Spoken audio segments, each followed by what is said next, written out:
حبايبنا وابطال ثالثه اعدادي، تعالى معايا في الفيديو ده هعلمك ازاي تحل سؤال الديالوج او المحادثه ومش هتغلط فيه بعد ما تتفرج على الفيديو ده لاخره. عندنا صلى على النبي. المحادثه عباره عن مين؟ عباره عن اتنين بيتكلموا مع بعض، واحد بيسال سؤال وانت بتجاوب، او بيدي لك اجابه وانت مطلوب منك انك انت تعمل لها سؤال. فهنا في الفيديو ده هعلمك ازاي ان انت تكون السؤال بتاع المحادثه. ولازم نبقى عارفين ان عندنا الكويستشن او السؤال في المحادثه، عندنا الكويستشن اللي هو السؤال عندنا بينقسم الى نوعين: سؤال بمعنى هل او سؤال بأداة استفهام. يبقى سؤال WH question او سؤال بمعنى ايه؟ بمعنى هل. هنعرف ازاي نعمل السؤال اللي هو بمعنى هل، وهنعرف نعمل ازاي السؤال اللي هو بيتكون بكلمة استفهام. عندنا اول حاجه اليس والنو كويستشن. لما يدي لك في الاجابه تلاقي في الاجابه عندك يس او نو او شور او اوف كورس، فانا بعمل سؤال بمعنى هل. والسؤال اللي هو بمعنى هل بيبدا بمين؟ قال لك بيبدا بفعل مساعد او فعل ناقص. طيب فعل مساعد او فعل ناقص زي مين؟ عندك زي ام او از او ار او ووز او وير. عندك حاجه زي كان، عندك حاجه زي كود، عندك حاجة زي شال، عندنا حاجة زي should، عندنا حاجة زي will، حاجة زي would، عندك حاجة زي may، حاجة زي might، عندك حاجة زي must. عندك دي كلها اسمها ايه؟ اسمها افعال ايه؟ افعال مساعدة او افعال ناقصة. تمام؟ يبقى لما باجي اعمل سؤال بمعنى هل، انا اول حاجة ببدأ بفعل مساعد او فعل ناقص. بيجي بعدها بيجي مين؟ قال لك بيجي الفاعل اللي هو بيعمل الجملة، زي مثلا علي، احمد، مصطفى، اي، هي، شي، ات، وي، يو، زي. عندك ده اللي هو مين؟ الفاعل، وبتكمل السؤال بتاعك وتحط علامة الاستفهام في الآخر. تمام؟ يبقى أنت لو مديك إن هو علامة استفهام في آخر الجملة بتاعتك، يبقى أنا مطلوب مني إن أنا هعمل سؤال. لو سؤال بمعنى هل، أنا هبدأ بواحدة من دول. طيب إمتى بستخدم بقى ام وإز وآر أو ووز أو وير أو كان وكود وشال وشود وويل وود ومي ومايت وماست؟ عندك حاجة برضو زي مين؟ عندك حاجة زي دو أو داز أو ديد. تعالى هقول لك على الموضوع بكل بساطه. تعالى بقى صلى على النبي كده.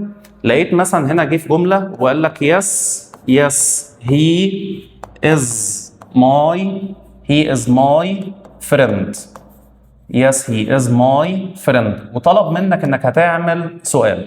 هعمل السؤال ازاي؟ صلى على النبي. اول حاجه انا هشيل اليس او النو اللي موجوده عندنا. لو في يس هشيل يس، لو في نو هشيل النو وهشيل النوت اللي موجوده معاه. هنيجي بقى لتاني خطوة، إن أنت يا هتعمل مقص يا إما هتستخدم دو أو داز أو ديد. طيب إمتى هعمل مقص؟ هعمل مقص لو لقيت ام أو إز أو آر أو ووز أو وير أو كان أو كود أو شال أو شود أو ويل أو وود أو مي أو مايت أو ماست. لقيت حاجة منهم أنا بعمل مقص، يعني بقدمها على الفعل. طيب ما لقيتش، أنا بستخدم يا دو يا داز يا ديد، وهقول لك عليهم بستخدمهم إمتى. تمام؟ فهنا قال لك يس هي از ماي فريند، وعايز اعمل لها سؤال بمعنى هل. يبقى انت كل اللي هتعمله هتعمل مقص عشان لقيت مين؟ لقيت از. يبقى هتبقى السؤال بتاعك اسمها ايه؟ از هي. وعندنا حاجه زي الماي بحولها بتبقى اسمها ايه؟ بتبقى اسمها يور. يبقى هقول لك از هي يور، فاضل كلمه مين؟ فاضل كلمه فريند.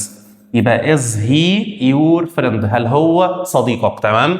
فهو جاوبك وقال لك مين؟ يس هي از ماي فريند. طيب تعالى مثلا ناخد جملة تانية. قال لك مثلا no I can't swim. قال لك لا أنا ما بعرفش أعوم وعايز أسأله سؤال. هسأله سؤال إزاي؟ أول حاجة هشيل مين؟ هشيل نو وهشيل معاها النوت. تمام؟ فضلت I can swim. لقيت عندي حاجة زي مين؟ حاجة زي كان، يبقى هروح أعمل مقص. يبقى هتبقى اسمها إيه؟ هتبقى اسمها كان، والاي لازم تبقى عارف ان هي بتتحول الى مين؟ بتتحول الى يو. يبقى اقول لك كان يو، فاضل مين؟ فاضل سويم. يبقى اول حاجه لو لقيت عندي فعل مساعد او ناقص زي ام او از او ار او ووز او وير او كان او كود شال شود ويل وود، عندك حاجه من الحاجات دي، انا بعمل مين؟ بعمل مقص. تمام؟ طيب ما لقيتش بقى حاجه منهم هتعمل ايه؟ هتستخدم يا اما دو او does او did. فقال لك مثلا في جمله قال لك yes I like yes I like English. قال لك انا بحب مين؟ بحب الانجليش وعايز اعملها سؤال. تمام؟ اول حاجه هشيل مين؟ هشيل yes او no. طيب فاضل عندي مين؟ I like English. ينفع ان انا اعمل مقص بين الاي ولايك وهيبقى سؤال بدايته لايك؟ طبعا ما ينفعش. يبقى هتروح تستخدم يا دو يا does يا did. طب هستخدمهم ازاي؟ عندك دو لو لقيت الفعل فين؟ لو لقيت الفعل في المصدر. طيب does هستخدمها امتى؟ لو لقيت الفعل اخره اس. فعل اخره مين؟ اس. وديد هستخدمها امتى؟ ديد لو لقيت الفعل في الماضي، والفعل اللي هو في الماضي اللي هو اخره مين؟ يا دي يا اي دي يا اي اي دي. تمام؟ طيب او افعال مالها غير منتظمه. تمام؟ طيب تعال نبص كده مع بعض. عندك هنا قال لك I like English. لقيت هنا like مين؟ لقيت like ده فعل في المصدر، يبقى انا هستخدم مين؟ هستخدم do. فهبدأ السؤال بتاعي بمين؟ بدو. بص بقى الخطوة الثانية، طلع اللي تحت لفوق بنفس الترتيب بتاعه زي ما هو مع تغيير الضمائر. فهنا الاي هتطلع هتبقى اسمها ايه؟ هتبقى اسمها يو. وطالما استخدمت دو او does او did هتحط معاها الفعل فين؟ الفعل في المصدر. يبقى هقول لك do you like انجلش. هل انت بتحب مين؟ بتحب الانجليش. يبقى عندك هنا انا عملت سؤال بمعنى ايه؟ سؤال بمعنى هل. تمام؟ طيب ناخد مثال تاني. قال لك مثلا yes she goes to school. yes she goes to school by bus. قال لك ده هي بتروح المدرسة بمين؟ بالأتوبيس. هاجي أول حاجة أنا هشيل yes أو النو اللي عندي. تمام؟ طيب هنا هسأل نفسي ينفع أعمل سؤال أبدأ بجوز شي؟ طبعا لا. يبقى هستخدم مين؟ يا دو يا داز يا ضد. طيب لقيت جوز آخرها مين؟ آخرها اس، يبقى هتروح مستخدم مين؟ هتستخدم داز. طلع اللي تحت لفوق بنفس الترتيب بتاعه مع خلي الفعل بتاعي في المصدر. يبقى هقول لك داز شي. عندك جوز هتبقى جو تو سكول. does she go to school by bus. تمام؟ ده بالنسبة لمين؟ بالنسبة لو سؤال بمعنى هل. يبقى لو لقيت الفعل آخره اس أنا هسأل بمين؟ هسأل بدز. طيب عندك بقى تعالى نبص على مثال كمان. قال لك مثلا yes he went to school yesterday.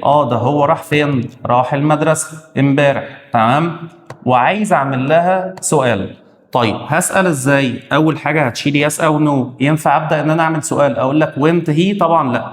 طيب لقيت went هنا فعل في الماضي، يبقى هتروح حاطط مين؟ هتروح حاطط did. طلع اللي تحت لفوق بنفس الايه؟ بنفس الترتيب بتاعه. يبقى did he.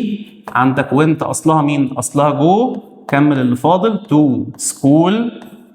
to school yesterday. يبقى هل هو راح المدرسة ايه؟ راح المدرسة امبارح. تمام؟ يبقى هنا انا في السؤال بتاعي انا عملت مين؟ عملت يا اما مقص يا اما استخدمت مين؟ يا دو يا داز يا ديد. تمام؟ عملت مقص امتى؟ لما لقيت ام او از او ار او ووز او وير او كان او كود او شال او شود او ويل او وود او هاف او هاز او هاد، اي فعل مساعد او فعل ناقص. مفيش، انا بستخدم مين؟ يا دو يا داز يا اما ديد. تمام؟ دو لو الفعل في المصدر، داز لو الفعل باس، ديد لو الفعل فين؟ في الماضي. طيب تعالى ناخد مثال كمان. عندك مثلا هنا قلت لك no she doesn't like English. قلت لك لا ما بتحبش مين؟ ما بتحبش الانجليش وعايز اعمل لها سؤال. هتشيل مين؟ هشيل النو وهشيل النوت. لقيت هنا she does like، لا يبقى هعمل مقص بين does وعندك مين؟ عندك she. يبقى هقول لك ايه؟ هقول لك does she like مين؟ like English. هل هي بتحب مين؟ هل هي بتحب الانجليش؟ طيب ناخد واحدة كمان. قلت لك هنا no I didn't watch the فيلم. لا ما اتفرجتش على مين؟ على الفيلم. تمام؟ وعايز اعمل لها سؤال. يبقى هتعمل ايه؟ هتشيل نو وهتشيل مين؟ هتشيل النوت. لقيت عندك I did. تمام؟ هتعمل لها مقص، يبقى هقول لك ايه؟ هقول لك did you watch the film. كملت الجملة زي ما ايه؟ زي ما هي watch the film. تمام؟ طيب ده كده بالنسبة لو سؤال بمعنى هل. نيجي بقى للسؤال الثاني اللي هو سؤال بكلمة استفهام. طيب سؤال بكلمة استفهام بيتكون من ايه؟ هيتكون من كلمة الاستفهام بعدها فعل مساعد أو ناقص، فعل مساعد أو ناقص زائد مين؟ زائد الفاعل، وهتكمل الجملة بتاعتك وفي الآخر هنحط علامة الاستفهام. وكمان شوية هكلمك على كلمات الاستفهام عندنا واستخداماتها. تمام؟ يبقى عندك لو سؤال بكلمة استفهام بدأت بمين؟ كلمة الاستفهام بعدها فعل مساعد أو فعل ناقص اللي هم am وis وار ووز ووير زي ما احنا قلناهم في أول الفيديو. عندنا بعد كده الفاعل، بعد كده تكملة الجملة بتاعتك. تمام؟ طيب هستخدم السؤال ازاي؟ عندك مثلا جيت في جملة هنا قلت لك هنا he goes to school. he goes to school by bus. تمام؟ وعايز اعمل لها سؤال، عايز اعمل سؤال هنا. مبدئيا كده في هنا في الاجابه بتاعتك يس او نو، مفيش يس او نو، يبقى هتسال سؤال بكلمه استفهام. طيب عندك هنا هستخدم كلمه استفهام هتسال عن حاجه معينه، فهنا ممكن اسال مثلا عن مين؟ اسال عن باي بس. باي بس اسال عنها بمين؟ اسال عنها بهاو. يبقى هنا اول حاجه حطيتها هستخدم مين؟ هستخدم هاو. بعد كده هستخدم فعل مساعد او فعل ناقص، فانا يا اما هعمل مقص يا اما استخدم دو او داز او ديد. طيب اعمل مقص امتى؟ لما الاقي ام او از او ار او ووز او وير او كان او كود او شال او شود او ويل او وود، الكلام ده كله. تمام؟ ما فيش، يبقى تستخدم دو او داز او ديد. فهنا كان بيقول لك هي جوز، ينفع ان انا اعمل لها مقص؟ لا ما ينفعش ان انا اعمل لها مقص، يبقى هتروح تستخدم مين؟ دو او داز او ديد. طيب دو برضه هستخدمها لو فعل في المصدر، داز لو فعل باس، ديد لو الفعل في الماضي. طيب فهنا عندك لقيت مين؟ لقيت جوز اخرها اس، يبقى هتروح حاطط مين؟ هتروح حاطط داز. تمام؟ طلع اللي تحت لفوق بنفس الترتيب بتاعه مع حذف الحاجه اللي احنا سالنا عنها اللي هي مين؟ اللي هي باي بس. تمام؟ ونخلي الفعل بتاعنا في المصدر، يبقى اقول لك هاو داز اطلع هي زي ما هي، جوز هخليها فعل في المصدر يبقى جو تو سكول، يبقى هاو داز هي جو تو سكول. يبقى هو بيروح المدرسه ازاي؟ ازاي هو يذهب الى المدرسه. تمام؟ طيب ممكن اجي اسال عن مين؟ اسال عن تو سكول، ممكن اشيلها. طب تو سكول اسال عنها بمين؟ هسال عنها بحاجه زي وير. تمام؟ برضه هنا ما ينفعش ان انا استخدم مقص، فهستخدم مين؟ هستخدم داز، يبقى اقول لك وير داز، طلع اللي فاضل اللي فوق بنفس الترتيب بتاعه، يبقى وير داز هي جو، يبقى هو بيروح فين؟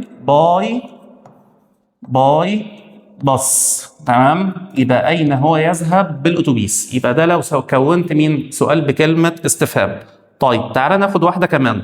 قال لك مثلا she is reading a book. ده هي بتقرا مين؟ بتقرا كتاب. وعايز اعمل لها سؤال. هنا دلوقتي هسألك هقول لك هي بتقرا ايه؟ ايه اللي هي مين؟ ايه اللي هي what؟ وات هتسأل عن مين؟ هتسأل عن كلمة a book، يبقى انا هشيلها واحط مكانها كلمة مين؟ احط مكانها كلمة what. لقيت هنا she is، لقيت she is، هبدلهم مع بعض يبقى اسمها ايه؟ what is she. فاضل مين؟ فاضل reading، يبقى هي بتقرا ايه. تمام؟ طيب عندك مثلا هنا، يبقى هنا عملت مين؟ عندك عملت سؤال بكلمة استفهام، يبقى طالما ما لقيتش في الإجابة يس أو نو أنا هستخدم مين؟ سؤال بكلمة استفهام. طيب ناخد سؤال كمان. عندك مثلا جيت قلت لك إيه؟ قلت لك I have lived. أنا عشت فين؟ in كايرو. أنا عشت في القاهرة for 30 years. أنا عشت في القاهرة لمدة كام سنة؟ لمدة 30 سنة. وعايز ان انا اعمل سؤال، مفيش هنا يس او نو، يبقى هسأل سؤال بكلمة استفهام. فممكن اسأل عن مين؟ عن for 30 years. ممكن اسأل عنها بمين؟ ما طول المدة اللي هي اسمها ايه؟ how long، يبقى how long. لقيت عندك هنا I have، هعمل لها مقص يبقى اسمها ايه؟ هتبقى اسمها have you، يبقى how long have ثانية واحدة. how long ايه؟ how long have you lived how long have you lived in كايرو؟ يبقى ما طول المدة اللي انت عشتها فين؟ في القاهرة. فالإجابة بتاعتك for 30 years. لمدة كام سنة؟ لمدة 30 سنة. ده كده بالنسبة لتكوين السؤال. يبقى احنا عندنا السؤال نوعين، يا سؤال بمعنى هل يا اما سؤال بكلمة استفهام. لقيت يس او نو في الإجابة بتاعتك يبقى انت هتعمل سؤال بمعنى هل. ما لقيتش يس او نو يبقى انت هتستخدم سؤال بكلمة استفهام. وهنعرف دلوقتي كلمات الاستفهام. تعال نشوف مع بعض كده كلمات الاستفهام. عندنا كلمات استفهام زي مين؟ عندك أول حاجة عندنا حاجة زي مين؟ وات اللي هي معناها ما أو ماذا. بالبلدي كده إيه؟ لما أجي أقول لك إيه اللي أنت بتعمله يبقى هسأل بمين؟ هسأل بوات. تمام؟ طيب عندك حاجة زي وات كايند. وات كايند معناها ما النوع. أقول لك مثلا وات كايند أوف بوكس دو يو لايك ريدنج؟ إيه نوع الكتب اللي أنت بتحب تقراها؟ اقول لك وات كولر. وات كولر معناها ما لون. اقول لك وات سايز ما الحجم او المقاس. وعندك وات سايز ممكن اجاوب عليها مثلا بحاجه زي سمول وميديوم ولارج. تمام. عندك وات تايم. وات تايم بتسال عن الساعه اللي هي معناها ما الوقت. عندك وير. وير اللي هي اين. اين بتسال عن مين؟ بتسال عن المكان. يبقى انا لو بسال بوير يبقى معناها اين او اللي هي مين؟ اللي هي فين. تمام. طيب عندك حاجة زي متى. متى بتسأل عن مين؟ متى بتسأل عن الوقت اللي هي كلمة مين؟ كلمة when. زي مثلا أقول لك when do you get up؟ أنت بتصحى إمتى؟ تمام؟ طيب عندنا حاجة زي هو. هو معناها إيه؟ هو معناها من للعاقل. بتسأل عن الشخص الإيه؟ الشخص العاقل. وتعالى هنا عندك هو ليها طريقتين للسؤال. طيب تعالى نشوفهم كده مع بعض. عندك جاب لك في جملة هنا وقال لك إيه؟ قال لك هنا علي بلايز فوتبول. علي بيلعب الكورة with أحمد. علي بيلعب الكورة مع مين؟ مع أحمد. تمام؟ وهنا عايز أعمل سؤال، فأنا ممكن أسأل عن مين؟ ممكن أسأل عن علي أو ممكن أسأل عن أحمد. طيب لو هسأل عن علي ده أول واحد في الجملة يبقى كل اللي هتعمله هتشيله وتحط مكانه مين؟ هتحط مكانه هو. يبقى هقول لك السؤال بتاعك who plays football. يبقى who plays football with مين؟ with أحمد. يبقى مين اللي بيلعب كورة مع أحمد؟ يبقى أنا لو بسأل عن الفاعل بشيله وأحط مكانه كلمة مين؟ كلمة هو. طيب لو بسأل عن أحمد بقى، أحمد مش هو الفاعل فهتسأل بمين؟ هتسأل برضه بهو عادي. تمام؟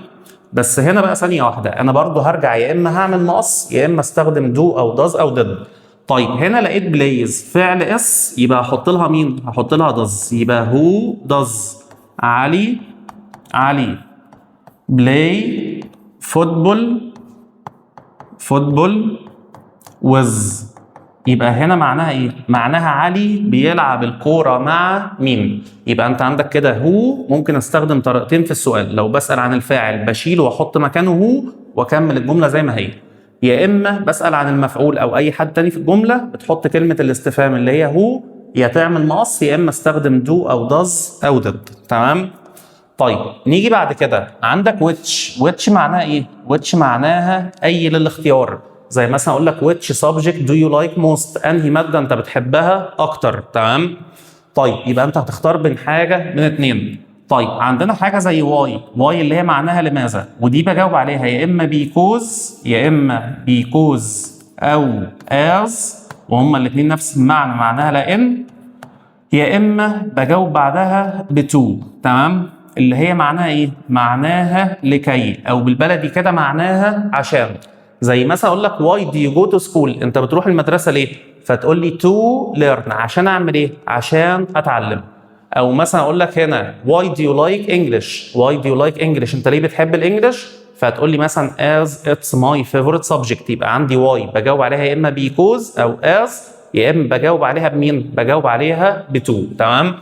because و as بيجي بعدها جمله كامله، اما تو بيجي بعدها الفعل فين؟ في المصدر. طيب هاو معناها ايه؟ هاو معناها كيف اللي هي بالبلدي كده ازاي. يبقى هنا كيف او ازاي بستخدم مين؟ بستخدم هاو. طيب عندك هنا عايز اسال عن السعر، سعر حاجه او الكميه، فانا بسال بمين؟ بسال بهاو ماتش. زي مثلا اقول لك how much water do you drink، ما كميه الميه اللي انت بتشربها.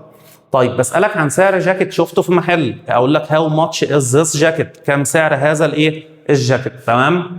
طيب how long هنا معناها ايه؟ معناها كام المده او كام الطول، ما طول المده. ودايما في الاجابه بتاعتها هتلاقي عندك حاجه زي مين؟ حاجه زي for، زي السؤال اللي احنا لسه حلينه من شويه. طيب عندك حاجه زي how many معناها ايه؟ how many معناها كم العدد، بتسال عن عدد حاجه. زي مثلا هنا قلت لك how many meals، كم عدد الوجبات do you have a day، كم عدد الوجبات اللي انت بتتناولها في اليوم. تمام. طيب عندنا حاجه زي how often اللي هي معناها ايه؟ كم مره. كم مره دي بجاوب عليها بمين؟ حاجه زي once، حاجه زي twice، حاجه زي 3 times، 4 times، 5 times، او ممكن اجاوب عليها بحاجه زي always، usually، often، sometimes و never. دي كلها بستخدمها مع مين؟ مع how often. بتسأل عن العمر، بسأل بمين؟ how old. بسأل عن الوزن how heavy، وهكذا. يبقى عندك دي كده كلمات الاستفهام اللي انت هتستخدمها فين؟ في المحادثة، وكل حاجة انت بتجاوب عليها بإجابة مناسبة. تمام؟ طيب تعالى بقى نشوف حاجة كده معانا في آخر الفيديو. عندنا أهم جمل ممكن استخدمها في المحادثة. عندك مثلا حد عايز اقول له اتمنى لك يوم سعيد، اتمنى لك يوم سعيد هتبقى اسمها ايه؟ I wish you a happy day. فانت جاي لك مثلا في محادثه واحد بيتكلم مع سايح وبتاع، فانت عايز تقول له اتمنى لك يوم سعيد، فاقول لك مين؟ I wish you a happy day، اتمنى لك يوم ايه؟ يوم سعيد. طيب حد مثلا بيقول لك انا نجحت، انا جبت عربيه جديده، انا اشتريت حاجه، وعايز انت تبارك له او تهنيه، هتقول له مين؟ هتقول له congratulation. هتقول له مين؟ congratulation معناها تهانينا او الف مبروك. تمام. طيب بشكر حد، عايز اقول له شكرا، هقول له ايه؟ thank you او thank you very much. تمام. طيب وثانك يو او ثانك يو والرد بتاعها بيكون مين؟ عندك حاجه زي يو ار ويلكم اللي هي معناها على الرحب والسعه. طيب عايز تعرض مساعدتك على حد، هتقول له ايه؟ هتقول له can I help you، can I help you. هتقول له مين؟ هل يمكن ان اساعدك. يبقى انت بتعرض مساعدتك، هقول لك مين؟ can I help you، يعني اقدر اساعدك، فيقول لك مين؟ yes، وبعد كده تقول له على الحاجه اللي انت عايزها. تمام. طيب عندك هنا عايز اقول لك نعم او بالطبع، اسمها مين؟ yes of course او yes sure. تمام. طيب عايز اعرض عليك حاجه معينه، زي مثلا عايز اقول لك يلا نخرج مثلا للخارج، يبقى اقول لك ايه؟ اقول لك let's go outside، let's مثلا watch TV، يلا نتفرج على التلفزيون، let's have breakfast، يلا نعمل ايه؟ نتناول الفطار. تمام. يبقى عندك let's من اساليب الاقتراح. طيب عندك برضو في مين تاني؟ لو عايزه بقى، بس هنا عندك let's بتيجي في اخر الجمله اللي هي مين؟ اللي هي الخبريه. طيب لو عايز اقترح عليك حاجه، عندك هنا بطريقه سؤال، فعندك ممكن اقول لك مين؟ why don't we go outside، يعني اللي هي ما تيجي نخرج بره. تمام. عندك مين؟ عندك حاجه زي how about او what about going outside، دي كلها مين؟ للتعبير عن الاقتراح. تمام. طيب عايز اقول لحد، حد مثلا بيقول لي على حاجه وانا عايز اقول له دي فكره كويسه، اقول له ايه؟ هقول له it's a good idea، it's a good ايه؟ idea، دي فكره مالها كويسه. تمام. طيب حد بيعرض عليك حاجه وانت بترفض مثلا بطريقه مؤدبه، فممكن اقول له مين؟ سوري I am busy، انا اسف انا ايه؟ انا مشغول. طيب عندك مثلا حد بتقابله لاول مره، ممكن يقول لك مين؟ هتقول له pleased to meet you، يعني سعيد بمقابلتك، او nice to meet you، وردها pleased to meet you too او nice to meet you too. تمام. طيب حد بيقول لك على رأيه وانت متفق معاه، فهتقول له ايه؟ I agree with you، يعني انا متفق معاك. تمام. طيب لو انت مش متفق معاه، هتقول له بدل I agree هتقول له I disagree. I disagree اللي هي مش معناها انا ايه؟ اللي هي معناها انا مش متفق معاك. تمام. طيب عايز تسأل حد وتقول له ايه اللي حصل، هتقول له مين؟ هتقول له what happened، ماذا حدث؟ ايه اللي حصل؟ طيب حد عنده مشكلة وانت عايز تسأله عنها، ممكن اقول له مين؟ what's the matter. what's the matter معناها ما الامر او ما المشكلة. طيب عندك how do you do. how do you do معناها ايه؟ معناها كيف حالك. كيف حالك معناها ايه؟ how do you do. تمام. مش معناها كيف تفعل. طيب برضو ممكن كيف حالك تبقى اسمها ايه؟ how are you. how are you اللي هي معناها كيف حالك، ودول هرد عليهم اقول لك مين؟ هقول لك I am fine thank you. I am fine thank you اللي هي معناها انا بخير شكرا ليك. او ممكن اقول لك I am fine وشكرا على كده. تمام. طيب بتسأل على سعر حاجة، ممكن اقول لك مين؟ how much is it. how much is it دي لو حاجة مفرد. طيب لو هم جمع يبقى how much are they، يبقى كم سعرهم او كم ثمنهم. تمام. طيب عايز اقول لحد انت بتعمل ايه دلوقتي، هقول له what are you doing. what are you doing انت بتعمل ايه. طيب عايز اقول له انت عملت ايه، هقول له what did you do. what did you ايه what did you do. تمام. طيب عندك مثلا عايز اسال عن حاله الجو، حاله الجو اسال عنها بمين، اقول لك اسمها what's the weather like. what's the weather like يعني كيف حال الطقس، فترد مثلا تقول لي it's hot it's cold it's windy it's rainy، عندك اي اجابه توصف بيها مين الطقس. تمام. طيب عايز اقول لحد اتفضل، عايز اقول لحد ايه، اقول له اتفضل، فاقول له ايه، هقول له here you are. here you ايه here you are. تمام. طيب عندك مثلا حد بيقول لك على خبر مش كويس او حاجه مش حلوه، فهتقول له مين I'm sorry to hear that. I'm sorry to hear that يعني انا حزين لسماع ذلك. يبقى دي كده ملخص لاهم النقط اللي بنستخدمها في سؤال الديالوج او سؤال المحادثه. يبقى انا عايز حضرتك اول حاجه تقرا المحادثه كامله، تفهمها، تحط نفسك مكان اللي بيتكلموا، تشوف انت هتجاوب بايه او هتسال بايه، واخر حاجه هي انك تحل. يا اما هتعمل سؤال يا اما هتعمل اجابه. لو سؤال يبقى سؤال بمعنى هل او سؤال بكلمه استفهام، لو اجابه هترد على حسب السؤال. لو سؤال بمعنى هل يبقى انت هتجاوب يا بيس يا اما نو. لو سؤال بكلمه استفهام هتجاوب على حسب الحاجه اللي هو بيطلبها منك، وبكده ان شاء الله تضمن الدرجه النهائيه في السؤال بتاع المحادثه. والسلام عليكم ورحمه الله وبركاته.